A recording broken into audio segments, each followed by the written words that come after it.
오늘 함께 나눌 하나님의 말씀은 역대하 24장 17절에서 27절까지 말씀입니다. 역대하 24장 17절에서 27절까지 말씀입니다. 제가 한 절 읽고 우리 성도님들 한 절 읽고 교독하도록 하겠습니다. 여호야다 제사장이 죽으니 유다 지도자들이 왕을 부축해서 자기들의 말을 듣도록 하였다. 백성은 주 조상의 하나님의 성전을 버리고 아세라 목상과 우상을 섬기기 시작하였다. 이러한 죄 때문에 유다와 예루살렘에 하나님의 진노가 내렸다.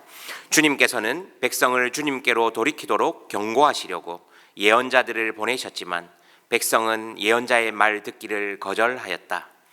여호야다 제사장의 아들 스가랴가 하나님의 영에 감동이 되어 백성 앞에 나서서 말하였다. 나 하나님이 말한다. 어찌하여 너희가 주님의 명을 거역하느냐? 너희가 형통하지 못할 것이다. 너희가 주님을 버렸으니 주님께서도 너희를 버리셨다. 그러나 사람들은 그를 없앨 음모를 꾸몄고 드디어 왕의 명령에 따라 주님의 성전뜰에서 그를 돌로 쳐 죽였다. 이렇듯 요아스 왕은 스가랴의 아버지 여호야다가 자기에게 보인 그 충성을 생각하지 않고 그의 아들을 죽였다. 스가랴는 죽으면서 주님께서 이 일을 굽어보시고 갚아 주십시오 하고 외쳤다. 해가 바뀔 무렵에 시리아 군대가 요아스를 치러 진군하였다. 그들은 유다와 예루살렘을 점령하고 백성의 지도자들을 죽이고 노략한 물건은 다마스쿠스에 있는 자기들의 왕에게로 보냈다. 시리아 군대는 수가 얼마 되지 않았다. 그러나 주님께서는 유다 백성이 주 조상의 하나님을 버린 것을 못마땅하게 여기셔서 그 적은 수의 시리아 군대가 유다의 대군과 싸워 이기게 하셨다. 이렇게 요아스에게 심판이 내렸던 것이다. 시리아 군대는 요아스에게 심한 타격을 입히고 물러갔다. 요아스의 신복들은 요아스가 여호야다의 아들 스가랴 제사장을 죽인 일에 반감을 품고 요아스가 잠을 자고 있는 동안에 그를 죽이고 말았다. 요아스는 이렇게 죽고 말았다. 그는 다윗성에 묻히기는 하였으나 왕실 묘지에 안장되지는 못하였다. 요아스에게 반란을 일으킨 사람은 암몬 여인 시므앗의 아들 사밧과 모압 여인 시므릿의 아들 여호사밧이다. 함께 읽겠습니다. 요아스의 아들들의 이야기와 요아스가 중대한 경책을 받은 것과 하나님의 성전을 보수한 사적은 모두 열왕기 주석에 기록되어 있다. 그의 아들 아마샤가 그의 뒤를 이어 왕이 되었다. 아멘. 오늘 내용은 어제 본문, 그러니까 역대하 24장에서 이어지는 요아스에 관한 내러티브입니다. 요아스 왕처럼 그의 어린 시절과 그의 후반부의 인생이 극명하게 대조되는 인생이 잘 없는 것 같습니다. 요아스는 남유다의 8대 왕으로 앞선 내용에서 보았지만 6대 왕인 아하시아의 아들이었습니다. 남유다에게는 20명의 왕이 있었고 북이스라엘에게는 19왕조가 있었습니다. 19왕이 있었습니다. 그런데 북이스라엘은 계속 왕조가 바뀌지만 우리가 사무엘 하 7장에서 보았던 것처럼 다윗 언약 이후에 남유다의 왕들은 계속해서 다윗 왕조의 혈통을 이어갑니다. 그 7대 여왕인 아달랴에 의해서 끊길 뻔도 했지만 요아스 왕, 그 왕이 등극함으로 말미암아 이 다윗 언약은 계속 이어지는 것을 볼 수 있습니다. 그의 할머니 악녀 아달랴, 남유다의 7대 왕인데요. 아달랴가 왕실 자손을 모두 죽이고 스스로 왕위를 찬탈하는 이 격변의 시기 가운데 고모 여호사밧과 제사장 여호야다의 보호 아래 성전에서 숨어서 성장했던 왕이 바로 요아스입니다. 그리고 다윗 왕가의 정통을 이어가는 요아스는 역대하 24장 1절에 보면 드디어 7살에 대제사장 여호야다의 주도로 말미암아 왕위에 오릅니다. 그리고 유다를 40년간 통치하는 왕이 남유다의 8대 왕 요아스입니다. 그런데 우리가 오늘 본문에 앞서서 역대하 24장 전체를 볼 때 역대하 24장 2절에 보면 이렇게 기록해 놓았습니다. 여호야다 제사장이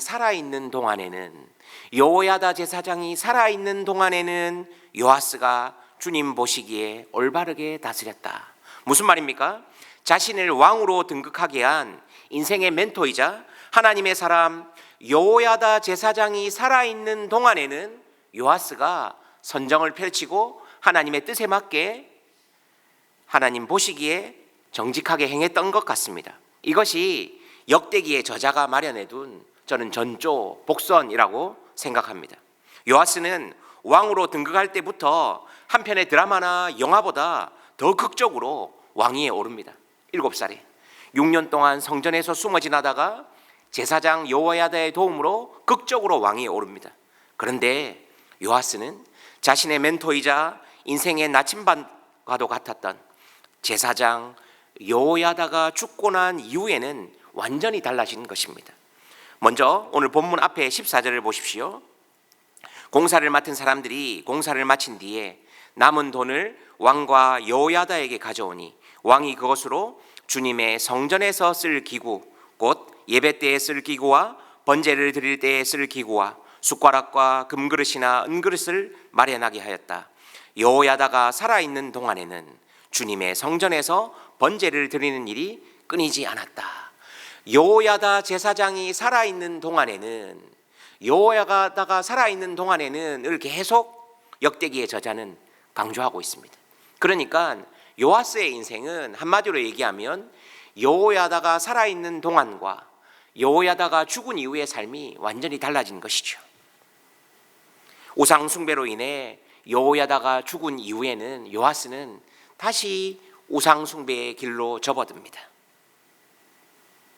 세금을 거두어서 여호야다가 살아있을 동안에는 성전을 보수하고 예배를 드리고 하나님 보시기에 온전히 행했지만 여호야다 제사장이 죽은 이후에는 다시 우상의 길로, 다시 여로보암의 길로, 아합의 길로 빠졌던 사람이 바로 요아스 왕입니다.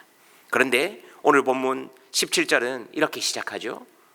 여호야다 제사장이 죽으니. 24장 2절의 전조가 이제 그 결과로 나타나고 있는 것입니다. 오늘 본문 18절과 19절을 보십시오. 백성은 주 조상의 하나님의 성전을 버리고 아세라 목상과 우상을 섬기기 시작하였다. 이러한 죄 때문에 유다와 예루살렘에 하나님의 진노가 내렸다. 주님께서는 백성을 주님께로 돌이키도록 경고하시려고 예언자들을 보내셨지만 백성은 예언자들의 말 듣기를 거절하였다. 요아스 왕은 지도자들, 사실 더 정확히 말하면 간신들의 말을 듣고 우상 숭배로 급격히 치우칩니다. 누가 죽고 나서요? 제사장 여호야다가 죽고 나서요. 심지어 여호야다의 아들 스가랴 선지자 예언자가 회개를 촉구합니다. 한마디로 그 우상 숭배에서 돌아오고 백성들은 왕은 똑바로 하십시오. 그런데 어떻게 합니까? 우리가 본문을 읽어보았던 것처럼 하나님의 사람 스가랴 예언자를 돌로 쳐 죽입니다. 듣기 싫다는 것이죠. 이 말씀을 묵상하면서 저는 복음서의 내용이 떠올랐습니다. 여러분들도 오늘 말씀을 묵상하면서 복음서에 이 내용이 떠오르지 않았습니까? 포도원 주인의 비유입니다. 마태복음 21장과 마가복음 12장, 누가복음 20장에 나오는 비유가 있지 않습니까? 주인이 포도원을 만들고 난 뒤에 농부들에게 세를 맡기고 먼 나라로 떠납니다. 소출을 받기 위해 하인, 즉 종을 보냈지만 농부들이 종들을 때리고 능욕하며 반복적으로 쫓아냅니다. 마가복음에서는 때리고 죽이기까지 했다라고 기록합니다. 마지막으로 주인은 사랑하는 아들을 보내면 그들이 좀 더 달라지지 않을까 했지만 농부들은 아들도 죽이고 포도원 밖에 내던집니다. 주인은 결국 농부들을 진멸하고 포도원을 다른 이들에게 줍니다. 이것이 복음서에 나오는 우리가 잘 아는 많은 선지자들을 하나님께서 이스라엘 백성들에게 보냈지만 그 하나님의 사람들은, 백성들은 선지자들을 다 내쫓고 죽이기까지 했습니다. 그리고 하나님의 독생자 예수 그리스도를 보내주셨지만 결국 하나님의 백성들은 어떻게 했습니까?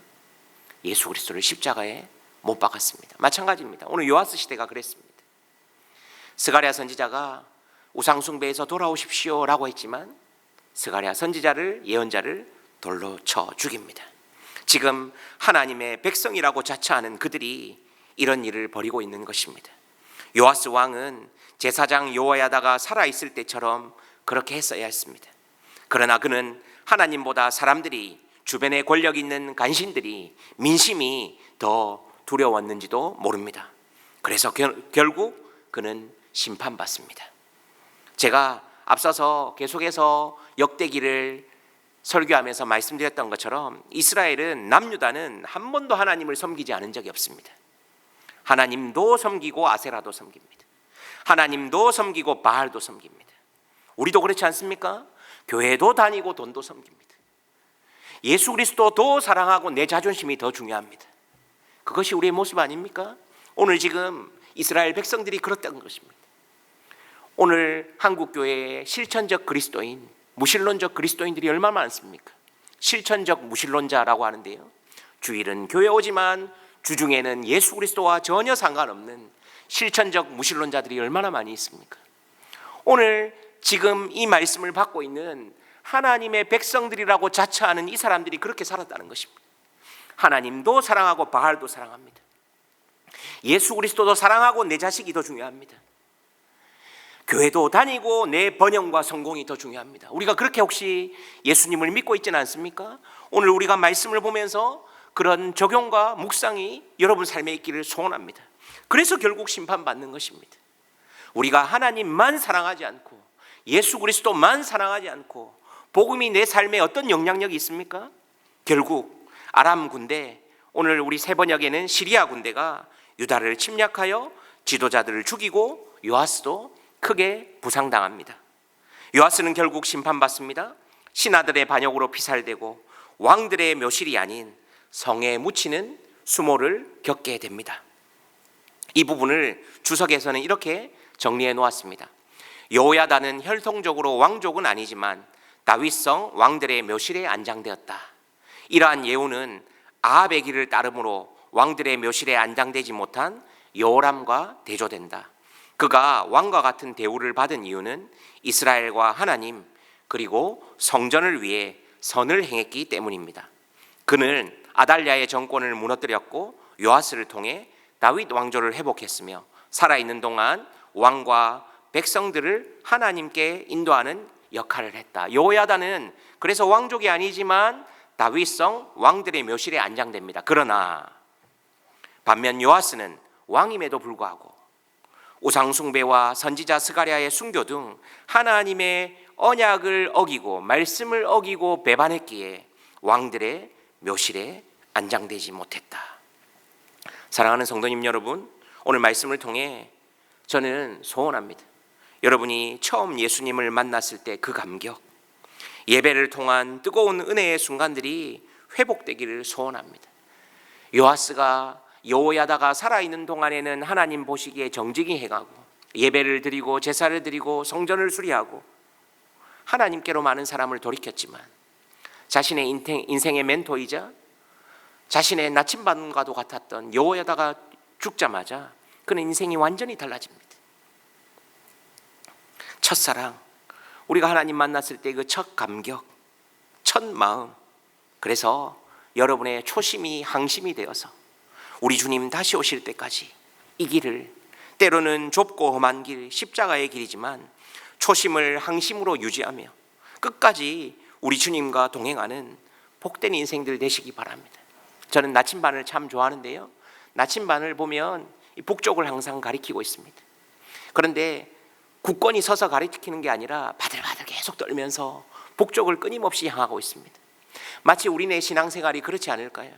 때로는 우리가 예수님, 주님 바라보지 못하고 시선이 흔들릴 때도 있습니다.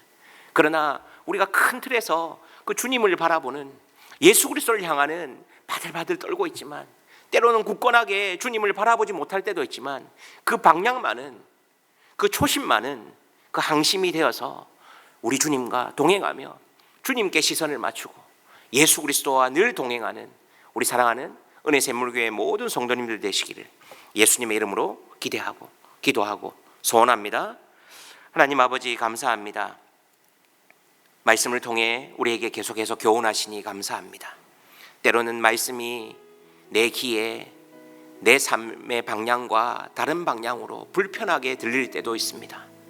그러나 우리가 한 가지 놓지 않아야 할 것이 있다면 주님께 시선을 늘 맞추며, 때로는 이 좁은 길, 힘든 길 넘어지고 포기하고 싶을 때도 있지만 우리 주님과 동행하며 하나님, 우리의 시선이 세상을 향해서가 아니라 주님 바라보며 예수 그리스도와 동행하는 복된 인생들 되도록 은혜 위에 은혜를 더하여 주시옵소서. 감사합니다. 예수님의 이름으로 기도합니다. 아멘. 이 시간 기도하실 때 우리 한번 말씀을 생각하시면서 기도합시다. 하나님, 은혜 주셔서 이 말씀이 때로는 내가 기쁘게 받는 위로의 말씀이 될 때도 있고, 때로는 나에게 불편하게 들리는 말씀이 될 수도 있지만, 하나님, 이 말씀 붙들고 바들바들 떨면서 주님께 시선을 맞추어 그렇게 한 걸음 한 걸음 나아가는 그런 인생 되게 해달라고 기도합시다. 오늘 월요일은 다음 세대를 위해서 기도하는 날입니다. 하나님, 은혜 주셔서 은혜샘물교회 다음 세대가, 하나님, 우리 세대도 예수 그리스도를 잘 믿지만 우리의 다음 세대가, 우리의 자녀들이 성공과 번영, 세상에 하나님 가치를 추구하는 다음 세대가 아니라 복음과 하나님 나라, 예수 그리스도, 교회 한 영혼을 위한 가치를 가지고 살아가는 다음 세대가 되게 해달라고 기도해 주십시오. 특별히 계속해서 교회 일정을 위해서 기도하실 때 하반기에는 중직자를 세우는 귀한 일들이 있습니다. 하나님, 은혜 주셔서